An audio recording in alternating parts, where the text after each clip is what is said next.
आप कल्पना कर सकते हो कि एक महापुरुष जिसको इतना जुल्म सहना पड़ा हो, जिसका बचपन अन्याय, उपेक्षा और उत्पीड़न से बीता हो, जिसने अपनी मां को अपना में अपमानित होते देखा हो, मुझे बताइए ऐसे व्यक्ति को मौका मिल जाए तो हिसाब चुकता करेगा कि नहीं करेगा?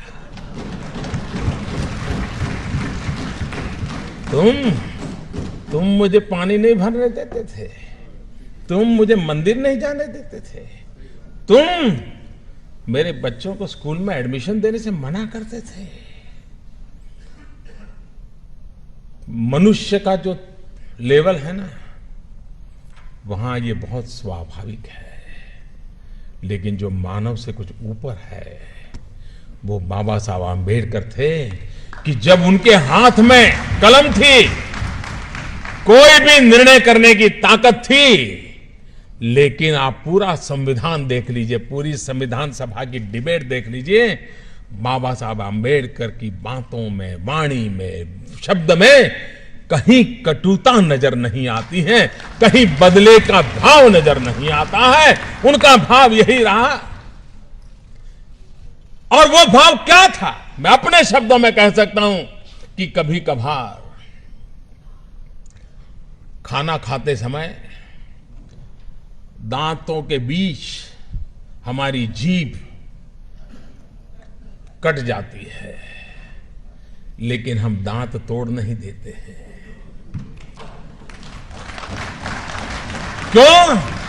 क्योंकि हमें पता है दांत भी मेरे हैं, जीभ भी मेरी है। बाबा साहब आंबेडकर के लिए सवर्ण भी उनके थे और हमारे दलित, पीड़ित, शोषित भी दोनों ही उनके लिए बराबर थे।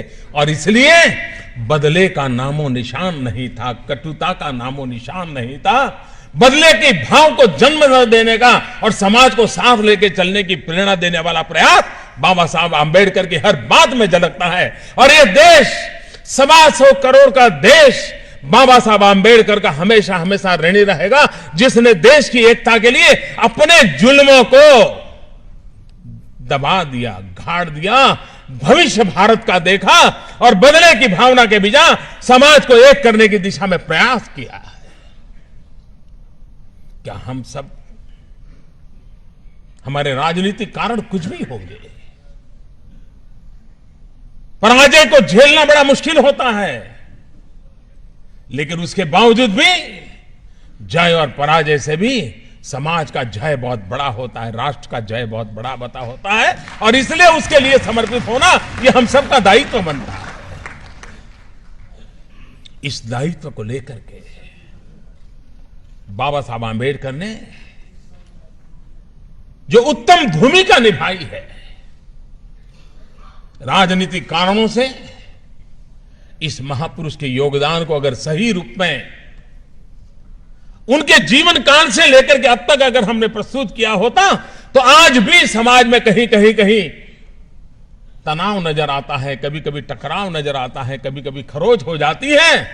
मैं दावे से कहता हूं, अगर बाबा साहब आंबेडकर को हमने भूला न दिया होता तो यह हाल न हुआ होता। दोस्तों, अगर बाबा साहब आंबेडकर को फिर से एक बार हम उसी भाव के साथ, श्रद्धा के साथ जन सामान्य तक पहुंचाने का प्रयास करेंगे तो ये जो कमियां है वो कमियां भी दूर हो जाएगी। वो ताकत उस नाम में है, उस काम में है, उस समर्पण में है, उस त्याग में है, उस तपस्या में है, उस महान चीजें जो हमें देकर के गए उसके अंदर पड़ा हुआ है। और उसकी पूर्ति के लिए हम लोगों का प्रयास होना बहुत आवश्यक है।